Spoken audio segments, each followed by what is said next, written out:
Your limits are so far from you that you're better off not even worrying that there is limits and just focusing on making more progress every day. I am a proponent of following your own rules in life. I mean, creating your own rules and questioning the rules that you've already been abiding by up to now and asking, are these good for me? Where did these come from? What rules are is just beliefs, and beliefs are subconscious lines of code that have been wired into you through repetition of the words you speak, of the ways that you act, of the results you have in your life. Your beliefs become you.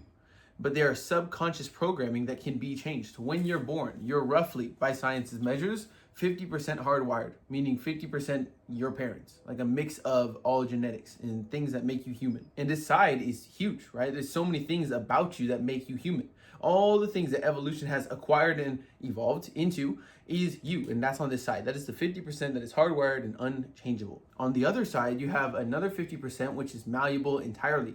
This is the part where brain plasticity lies. This is the part where imagination lies, where you can build skills and change things. And you have to imagine, if this side is so massive and intricate, imagine how large this side is, right? 50-50.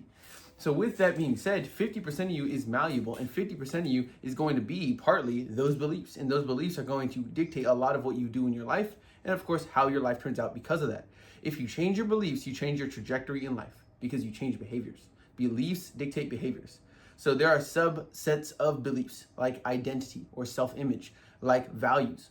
So when people don't have values in life, they don't not have values. They're just not conscious of the values they operate by, they live by.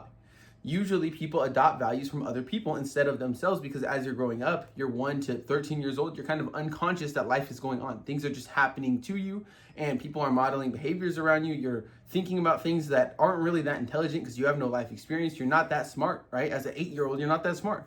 So you're making these decisions to believe things at 8 years old when you're not that smart that are still affecting you today. This is what people call shadow work. They say shadow work is going back and figuring out not only what you believed from your childhood, but also changing that to be something more useful. More useful for what? For your goals, to make you more successful.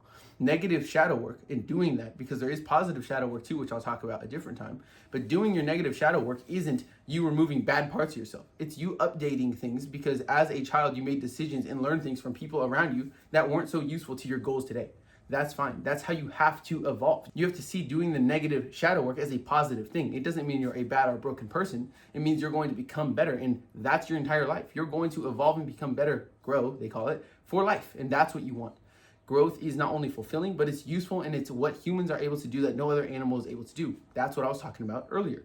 The 50% of you that is malleable, that can build skills and intelligence is wonderfully huge and limitless. Basically, as far as you're concerned, it is limitless the amount you can change, who you can become, the mastery level you can build over a set of skills. To you, as far as you're concerned, it is limitless. Your limits are so far from you that you're better off not even worrying that there is limits and just focusing on making more progress every day. And what do you make progress on? Any set of skills that you want to get good at. So this is now coming back full circle to the beginning of the video. I believe you should live by rules that you have created. Therefore, you have to do what we call the work. There's a website which I just recently heard of called thework.com, I believe. I'll link it in the description. And it teaches you to ask these 5 questions. I don't know all of the questions on that website, but I do know the questions I've been asking myself that have helped me rewire my brain over the past 3 years. Questions such as, what do I believe about this thing? What do I believe about relationships? What do I believe about making money? What are my values around that? Because that's what's dictating my behaviors. But right now, all of those beliefs, and again, that self-image, those values, etc., they're all unconscious. They're all subconscious, meaning below the conscious. So you don't know them until you call them out, until you see patterns in your life of how you behave in a certain situation. So you must become aware first. That is how you start to solve for bad patterns in your life. You have to see them first. Then you can interrupt them. Then you can replace them. So if you ever want to see the root that you can rip out and replace with a new belief, just keep being aware that you do have patterns. You live in patterns. We all do. We all do the same things, go to the same places, meet the same people, listen to the same music, wear the same clothes every single day. All of that is being dictated by your values and beliefs. And not only are these beliefs not useful, they're not even your own. You adopted them from someone else and they're holding you back just like they held that person back. For example, your broke uncle taught you that money is hard to come by. For the last 20 years, you've been believing that money is hard to come by, so you never have any money. You say, no, I never have any money because someone always takes it. I always have to spend it. Something always comes up, blah, blah, blah, blah, blah. The results of your life are actually outcomes of the behaviors you have in your life, which are, again, stemming from beliefs and values. So your uncle taught you to be broke because he taught you what he knew and what he valued and what he believed about money, about making money, etc. And there are hundreds of these beliefs. So if you want to get successful at making money, you have to go find a rich person, a mentor, a different family member, etc. You have to find somebody who knows how to think about money, who actually has a lot of money, so you know they know how to think about money, and you have to learn from them. How do you get new programming for your mind? You acquire new beliefs. And you write them down and you say them and you live by them over and over and over until they become the new you. You have to rewire all of those years of subconscious programming. But it doesn't take years to do that. It takes 41 days of saying the same thing over and over, writing it down, visualizing being that person who has lived by that value for many years. All of these things help rewire your brain. So if you want new ideas of new beliefs, new cannon fodder to be creative with, go read a book. Read a book on money, read a book on psychology. You'll start to think of those things in a different way, a way you never could before, because now you have learned. You have a new lens to view the world with. And you'll see now, after you read a psychology book, when you're interacting with people, you'll see all these psychological principles at play because you updated your lens.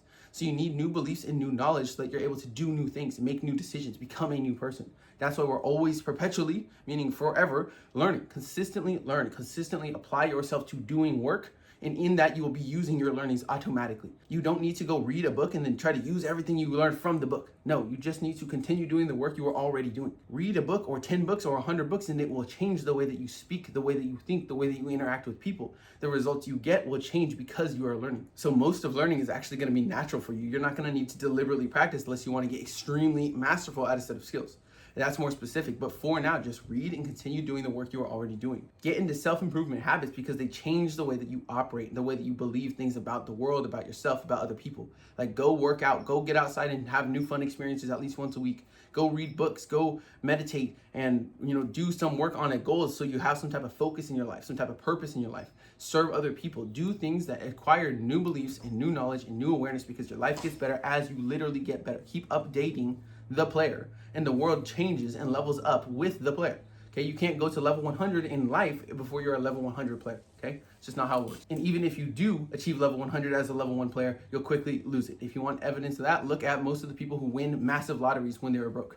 They always go broke again, and that's because they never became a level 100 player, even though they had level 100 results. It always cools back down to your level of self-image, of skill level, and all of that. So definitely keep updating yourself. Learn to rewire your mind. Your beliefs, your values, and your rules should be chosen by you, and you live by them, and they benefit your goals. So they are supporting you. It's not bad to follow these rules. It's useful. For example, if I have a rule that I only ever scroll social media for up to 30 minutes a day, that's going to keep me from ever going to 1, 2, 3, 4, 8 hours like some people are scrolling online every day. We've all been that person.